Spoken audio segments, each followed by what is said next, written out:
Hi guys, welcome along to the latest edition of UKPW Insider, and tonight my special guest is the Fighting Irishman. Oh, cheers, man! Thank you for having me. I really do appreciate it. So, jumping straight into it, how did you actually get into wrestling? Oh, that's a very long story. So, basically, when I was younger, I started watching wrestling. My mum really did not want me to do wrestling at all. She tried avoiding me watching it. As soon as I put it on, she'll come in the room, turn the TV off, like, nope, you're not watching that. I was like, oh, okay. So then we eventually agreed I was going to go to wrestling school down in Ladywell in Lewisham. Funny enough, that's where I met Anton. So this was years and years ago. I think it was like 2004, 5, 6, I think around about that sort of time. Yeah, so it was amateur wrestling, but they also did pro wrestling there. So you need to do like however long amateur to do pro. Yeah. So I was like, all right, cool. Stuck at it for a while. And then Anton picked me up. I was like, let's go training in this place, this place, and this place. I was like, all right, yeah, that sounds good. That sounds great. So then went there, realized I was no good at it back then. I was absolutely dreadful. Because as a kid, I was too scared to take bumps. So then I decided, all right, maybe this isn't for me for now. Went and played football. Then messaged Anton in 2014. I was like, man, I want to try to get back into it, but I don't know what to do. He was all right, come to one of my shows and then talk to people. And then obviously I bumped into Gabe again because I've known him from wrestling back then. And he was like, yeah, try this guy. He knows a training school or two. So yeah, that's pretty much how I got into it. Cool. So what was your first memory of UKPW? Oh God, yeah, it was that match. It was that show in 2014. It was in Blackheath, and the one match that actually stood out to me was Hollywood and Theodore Powers. Yeah. It was just, I was like, no way Theodore Powers is going to be a Hollywood. The size of him and him, no way. It's like, he's a kid. How is he going to compete with him? And then, yeah, they just shocked me completely. I did not expect it to be such a back and forward match as it was. And that show, I really enjoyed that show. That's why I got into it, I think. Because, like, if that show didn't hook me in, I don't think I would have, like, done wrestling from there. Yeah. But, yeah, that's pretty much the first experience I had from UKPW. So, okay, what's your favourite memory? Favorite memory from wrestling in general? Go for UKPW first, and then in general. UKPW. Ooh. I think, obviously, whenever I got booked from UKPW, it was a big achievement for me. Like, I really enjoyed working for Anton and working for UKPW. Like, the crowd has always been fantastic, like, whenever I've been there. Apart from once or twice when I got booed, and I was like, oh, this is when I was quite new. I was like, oh, I don't know how to handle this. What do I do? I'm being booed. This never happens. But I think the main thing was probably that match with Alexander Roth in Blackheath. Yeah. It was just like, oh, you're fighting Roth. And it was a Christmas theme one. And we was just like, all right, cool. That sounds awesome. Because we haven't really fought each other much. We trained together a lot. But that was probably one of our first singles matches against each other. So that was one of my favourite ones, to be fair, favourite memories. So, okay, this isn't one of the questions I've written down, but have you ever worked heel, sorry? Unfortunately, yes, I have. It was with CJ, actually, believe it or not. I was facing CJ, and it was in Luton. I think it was his company.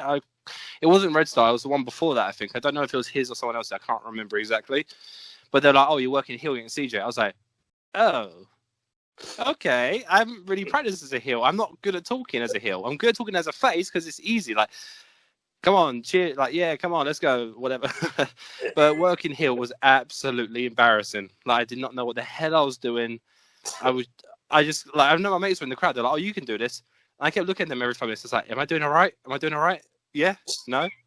I don't know why it was so bad. But I just know from that moment on, I need a mouthpiece there. If I'm going to be heel, I need a mouthpiece, or I need to change the whole gimmick completely. Yeah. God, that was so bad. It's hilarious. And Anton was refereeing that match as well. I was like, oh, what a great way to advertise myself to get booked as a really bad heel. No, I remember I don't know if you remember this, think it's a manager's seminar. Yes, I was there. Yeah, I watched it. It was actually really good. Yeah, I was there as well, and Dean Ayers got us to all cut promos. Oh God! Oh God! Do you remember that? Yeah, I do. I am one who is not great at promos. It'll take me about 10. It will take me like 10 or 12 attempts to get like an average one, not even a good one. That's how bad it is. Oh God! Oh, no. I remember that well because you had Dean Ayers managing Muscles Mansfield. Yes, that's right. He was, wasn't he? Yeah, because it was the old Hammerlock throwback. Yeah. Good times. So, who's been your favourite opponent? Oh. Well, you could do a list if you want. Well, I think at the top it's got to be Alexander Roth, because whenever me and him have a match, it's always. To start with, I wasn't great. He was the one who carried it mainly because I was just learning from him. And as we went on and had more matches against each other, it just sort of developed. We had a great moment as well. We was in a triple threat match, and the commentator called us Alexander Murphy, Chris Ross. From that moment then, we always pretend it was like, oh, so we're the Dudley boys now or something. So it was just like, what the hell was going on? Hang on, that wasn't me, was it? No, thankfully it wasn't. It was the old T2W free for all show. Okay. Like the old Train to Wrestle one. That was very good. Like packed crowd, and me and Ross just looked at each other. I was like, did they just say our names wrong? So then we put our arms. It happens to the best of us. Oh god, yeah, I made so many mistakes on commentary and on ring announcing. Best thing I did is ring announcer wise, I put my whole gear on and wore a black shirt. I was like, all right, coming to the ring in my kick pads and my tights. I'm like, what am I doing? Oh dear. So,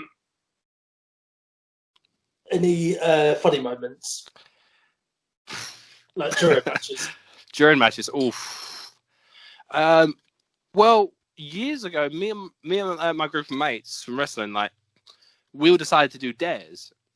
Like, before every match, we'd have a dare. So, 1 week it'll be this person, 1 week it'll be that person. So, one funny story is Connor Mills, for example. He absolutely hated Sting, like, with a passion, like, absolutely despised him. So we said, for your entrance, come out and say, woo, it's showtime. As like Sting does. And he just absolutely hated us from that moment on. But I think the funny moment in a match, oh God, there's been so many weird moments. I do quite like one of the moves I do is like run to the corner and shout fat power. That usually gets a laugh from the crowd. Or if someone chops me and catches my nipple in that, I just turn to the crowd and like, shout, oh, my nipple. And then everyone just starts cracking up laughing. But no, I think it's the words of love from Roth again, and abuse and weird things. When you're on the floor and he grabs you, punching you, he's like, oh, you such a... I hate you. Always try to crap me up, and then I just say, fight me, bro. Like when I'm on the floor. So, have you ever had any ribs pulled on you, or otherwise, have you ever pulled a rib? Oh God, the worst person ever is Theodore Powers. Every time he's either on the match before me or the match after me, he's always there when my entrance is about to go off with his hand out like this, about to slap me on the backside or slap me on the back, and I'm like, I swear to God, I'm going to punch you if you do that. Every time, without a doubt, he would do it. I'm like, even when I'm not wrestling, if I'm just like one of the last shows I was at, I was vacating a title because of my shoulder surgery, and he was like, just waiting like this, and I was like, I'm not even wrestling. Bug off, leave me alone. I don't think I've really done ribs on people other than wind them up, like trying to do pranks on them and stuff, like outside of a matchup before. No, I don't think I've really done many ribs. I don't think. There might be a story for someone else that I think. because my memory is terrible. I think I got too many whacks to the head. I think it's just affected my memory. Right. Now, this one's quite a serious injuries, because I know that you've had quite a serious injury, which caused quite a long layoff. What was that? Oh, that was a tendon tear in the back of my left shoulder. So it was like right in the back. So I've got 4 lovely little X's. I've got 1 in the front, 2 here, and 1 on the back. So basically, I had to go back and forward from hospital for a year and a half. Yeah. Went to all sorts of A&Es, and they were like, "Oh, nothing's wrong with your shoulder. We can't see anything. It's not broken. It's not dislocated." And the amount of times I'd be like, "I know it's not broken. It's not dislocated. If it was, I would have had it popped in. It's not that. I can't lift anything heavy." Literally, like I was working down at Hollywood Bowls down in Rochester, and I was holding a few glasses in my hand, like a tray of glasses, because I was taking them to get washed. And I just remember having shooting pain all the way from my 2 fingers here, all the way up to my neck, and I was like in agony. I couldn't move my arm. So then, thankfully, I went to Kim's Hospital, and they were like, "All right, we're going to operate. We're going to put a camera down your arm, find out what's wrong, and then hopefully repair it if there is anything there." And I was like, "Sweet, that's brilliant. At least I can get that sorted." And then, unfortunately, due to COVID, before COVID, it was a thing. I was meant to come back on the 3rd of April. Right. I had a match planned, discussed it all. I was like, all right, this is the match. This is a perfect opportunity, and an ongoing story from then. But thank you, COVID. You kind of ruined that for me. So I've been out for pretty much 2 years now, which is horrible. So, kind of working backwards here. Who were your favourite wrestlers growing up? Oh, so originally my favourite was Rob Van Dam, because I just thought he was so unique. The way he moves, the way he just does moves, mate, looks flawless. Looks effortless, is what I'm trying to say. Yeah. And then you try, you'd be like, oh wow, how the hell does he do that? And then after Rob Van Dam, it was CM Punk, because it's just completely different. You see all these guys built, muscly, and you just see a guy who looks like your average guy, and you're like, fair play. And then I think CM Punk just the one that hooked me. That's why I started using some of his moves when I first started. So I wasn't able to do Rob Van Dam's ones. Like, I can't do a split to save my life. It is painful enough to even stretch like that, let alone do the splits. And plus, no one wants to see that. Trust me.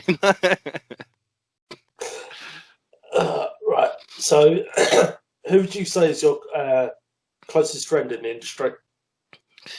Oh, in the industry, I'd have to say it's 2.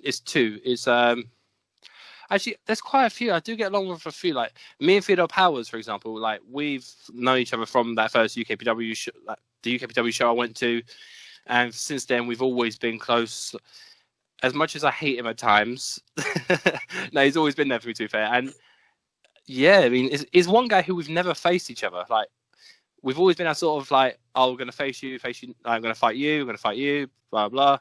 I know we had one training match together down in not Throwbridge. What am I thinking? Down in Kingsland.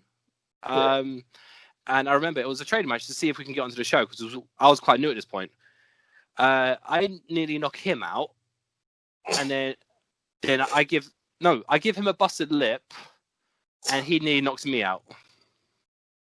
Or nearly knocked me out, and it was absolutely hilarious. We just looked at each other, was like, yeah, that was a training match. Like, what were we doing?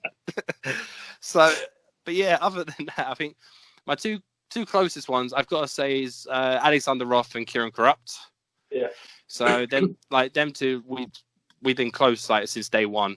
Like, well, Kieran was a hard one to get to know at first, because obviously Kieran's very like to himself, and at first, so. But all credit to him, though. Like, Kieran has been literally one of my best mates. He's always keeping in contact. He's always been there. Always go for a drink when we could. Always have that glass of wine each. Absolutely love Kieran. And Roth, me and him just clicked pretty much straight away. Like, I can't say anything nicer about either of them. So, okay, we'll do a little word association. Oh, God. To be honest here, or do I have to lie? No, being honest is, well, within reason, obviously. So start off with Sid Manelli. Overrated.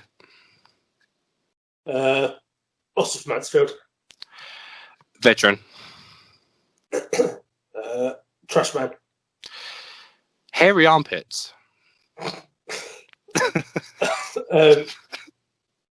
Okay. James Mason. Very wise. Very knowledgeable. And finally, Dale Jones. Oh, very smart. Knows a thing or two. Yeah. Definitely smart. He's hard. Because you think, like, for example, he was like my first ever like live match. I had matches on camera, such and such behind closed doors. But he was my first actual match. And because I was very keen, I was like, I'm going to plan this, do it like this. And he was like, no, we're not going to do that. We're going to do loads of maybes. Yeah. We'll do this or this. And if we do this, we won't do this. If we do this, it was just like a lesson for me thinking, okay, I need to actually listen to him here. And that helped me from day one. I just picked up from that moment. I was like, oh, okay, that actually makes sense, which has helped me as we go on, like massively. I wasn't that annoying kid who'd be like, I want to plan this and this and at this point, and then confuse everyone. Because as I got older, I realized my memory is absolutely shocking. Like trying to remember bits and pieces, you're like, what? What am I meant to do here? Why has he got that guy upside down and looking at me? Oh, God. No, but what I'll say about Dale Jones is he actually brought me into the business, and he's always there to kind of push me in the right direction. No pun intended. Yeah. Is that for those few Dixie Pros on commentary? But yeah, no. So that's gonna do it for this. Thanks for joining us. Yeah, pleasure. Thank you for having me. It's been an absolute pleasure. Really enjoyed it. Actually, before we go, one last question I've just thought of.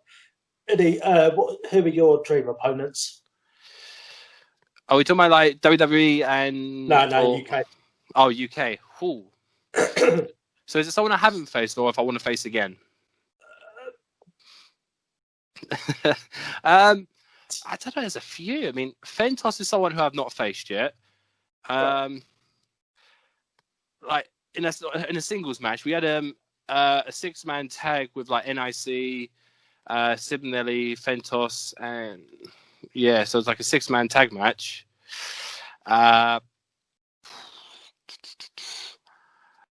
Mills, I've enjoyed working with him a lot. Like me and him used to be really good mates. Like we always used to hang out at each other's houses and stuff like that. We always used to be cool.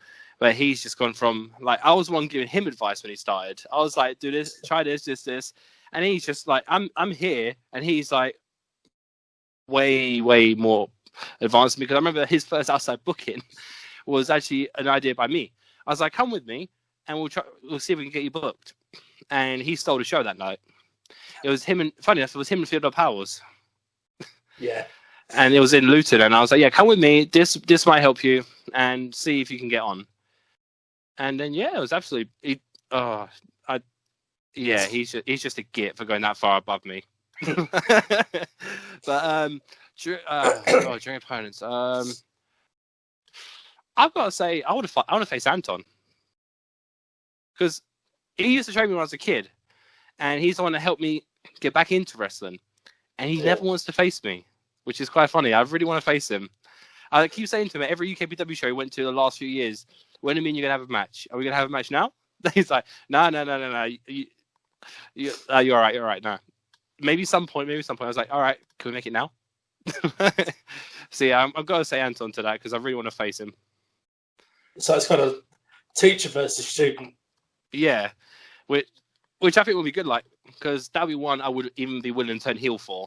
Like, even though I'm a terrible heel, but I could learn, and plus I'm older now, I'm fatter, wiser. But no, that'd be one I'd love to do at some point. Like, I want to make it happen. I know it probably won't happen, but it'd be one that it will be there, like thinking, all right, I want to face him, and then I'll work towards that. Okay, brilliant.